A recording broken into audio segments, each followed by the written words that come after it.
Good morning, Huddle Up coaches, fans that are out in fanland today. We're down in the country, not Arkansas this time, but we are as far south as we've ever gone when we were coaching.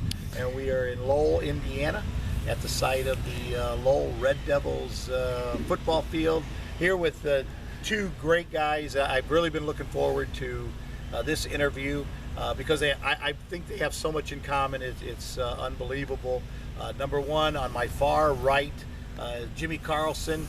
Jimmy and I go back to 1967 probably, or 68 at Hammond Tech. Jimmy was a fullback when I was a quarterback.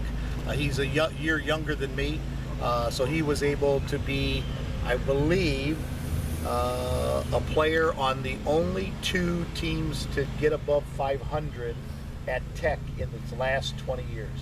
I didn't think about that at the time, but that's a fact. That is a fact, absolutely. And I want to say that you were one of the last teams ever at Tech to beat Hammond High. You know, I definitely remember that. Yeah, absolutely, yeah. Jimmy has been at Lowell now since 1989. He's gone through three different coaches, right? Started with a gentleman who had a tie-in with Clark, was the Clark coach for a while, Paul Cesaretti. He lasted, what, 2 years maybe? Yes, and 89 and 90. Kirk Kennedy came in, and we'll talk a little bit more about that as we get going, and now Keith Kilmer. And as you can see by the picture on the wall that Coach Montalbano, who is our cameraman, man behind the camera, they have been quite successful since that time. And then the guy sitting right to my right, we have a lot in common. Jamie Kirin went to Clark, played football and baseball for me. He may still twitch at times when he thinks about that a little bit. Not at all. But I tell you what, part of probably one of the greatest teams that I ever had the pleasure of coaching, the 91 championship team that kind of set Clark back on the track of football for a while. We won the conference for the first time in 17 years. So without further ado, I'll start with Jimmy, and Jimmy, just give us a little background about Lowell High School. Family, I moved down here in 74, and football program is struggling a little bit, so I sat back and watched. I noticed, I started coaching Pop Warner a little bit, and I noticed that it seemed like they had a lot of teachers coaching that, in my opinion, coach for the money. I don't think they wanted to put in the time, and it was rather obvious to me. If any of them watch this, it's going to be a little ticked off. I have to fight them later, but I'll deal with that later. But I seen that, and then as years went by, I kept seeing it get a little bit worse, so I decided I would don't just sit back and look at it, talk about it, just go in and ask the guy if I'd get hired. So that's what I did, and after a little bit of negotiating, I ended up with a job in 1989 as assistant varsity coach. And Jamie, how about you? You were always a Robertsdale Whiting guy growing up. Did you get lost when you went on a trip sometime and end up down in Lowell? Well, I'll tell you, the first time I made it down here, it seemed like I was driving for about 5 hours. So I'm pretty used to it now. But yeah, I came in 2000, moved to Lowell in 2006. So I just missed the state championship team. And you know, I just found myself being at the right place at the right time. The following year, my brother-in-law, which is now Keith Kilmer, the head coach, they were looking for a camera guy. And they asked me, would you be willing to be a camera guy? I'm like, sure. And you know, I had kids at a young age, so I kind of got away from the high school Friday night deal. I just wasn't able to be there.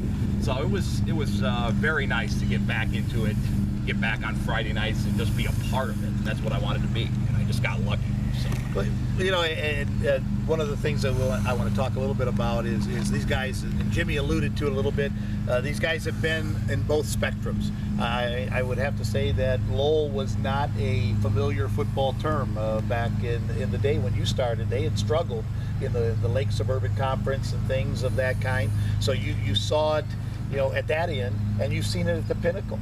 I mean, you know, going down to the state championship, you've been there 3 times and you've won it once and stuff. It's unbelievable. And I'm sure that some of those guys back in the day are looking at that and saying, wow, it can be done, you know, because I really believed you know, over the years that when people came into Lowell, they were coming in to, you know, obviously win and hopefully get a lot of their players on the field, Yeah. you know, in the day. And it's kind of the same thing with Jamie.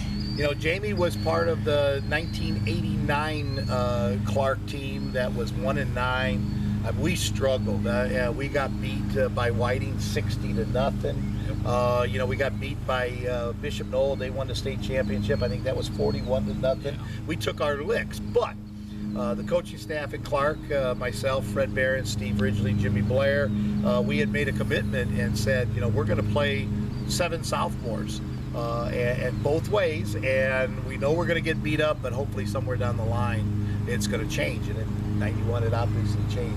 We had to be considered one of the toughest teams around, and talk a little bit about that from the whole spectrum. I mean, what did you think about, Jamie, when you were playing in 89 to 91? Did you have that transition in your mind? Well, yeah, there was definitely that. I mean, you know, it was kudos to the coaching staff, really, because you guys from the very beginning taught us that hard work. I mean, I can remember the phrase "hard work pays dividends," and even that I think you knew when we were sophomores that we were going to struggle, but it was always a stay together, stay together, stay together.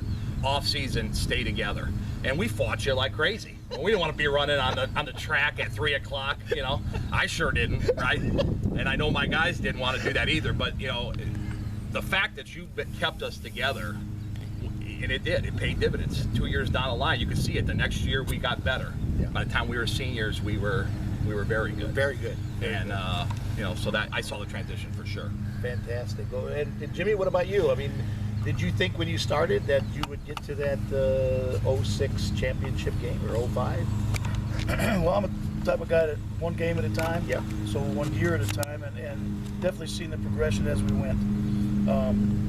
So I think the progression started with sectionals, and then there was a regional, semi-state, getting our butts whipped to the pinnacle. And I think when that game was over in 2005, we looked at each other and still said, "It ain't us, it's them." You know what I mean? So, Oh, yeah. So a humble group, hard-working group, but we also said that if you believe in what you're doing and keep working at it, then the one game at a time approach works, and the next thing you know, you're in game back then 14 or 15, and that's what we did.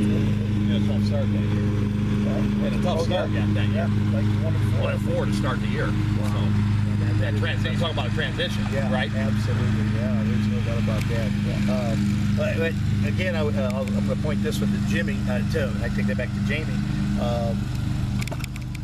He alluded to our conditioning program, which, as you know, on this program, you've heard 1,000 times. I really believe that's the difference in our success and our not-success. And what he also said was it was like a family, and it's kind of interesting that that's the same approach that Lowell has also, is being a family. And I always put our coaching staff right with the Lowell coaching staff, not maybe in knowledge or anything like that, but the fact that we wanted to bring all the players together, that they were a family, and that it was more than for a game, for a year, for a high school career. It was for life. You know, and I'm sure they've had the same things happen that we have. You know, you get guys that you had 25 years ago to come back and say, "Coach," you know, whatever the case may be. I can remember I was at a wedding, and one of the kids was at the table, and I really didn't even recognize this kid. This was a kid that I had in baseball early on. And he says, "Coach, how do you feel about such?" And I said, "Yeah, I'm coach to Scotty. You can call me Gary." He goes, "No, you coach me. You don't remember, and I'll always call you that." And I think that's something that makes a difference. Oh, without a doubt. And you know, I had instant credibility. I didn't know how I was going to be when I come into Lowell, right? All right, so I'm the new camera guy, 06, and you know, I didn't know Coach Kennedy at the time. Didn't really know Coach Carlson all that well, you know. But as I started to get into my background, hey, where'd you play? I played at Clark. Oh, you know, it's like it just kind of transformed. Like I was all of a sudden instantly welcomed in to the family because they knew where I had come from, and there was no question about how I was taught, how I was trained, you know. So that was and it kind of just came right in. I mean, I fit in because of what you just said. Our staff now is a lot like the staff that I came from. and it's pretty interesting. And you talk about family. I mean, I break every one of my huddles, for the last couple of years with a family breakdown, and that's what we do. And our huddle, we're breaking down as a team now as family, and that I take credit for that. It comes from Clark. Family. That's really nice. We're going to take a real quick break right now, and we'll be back in just a minute with the second portion of this.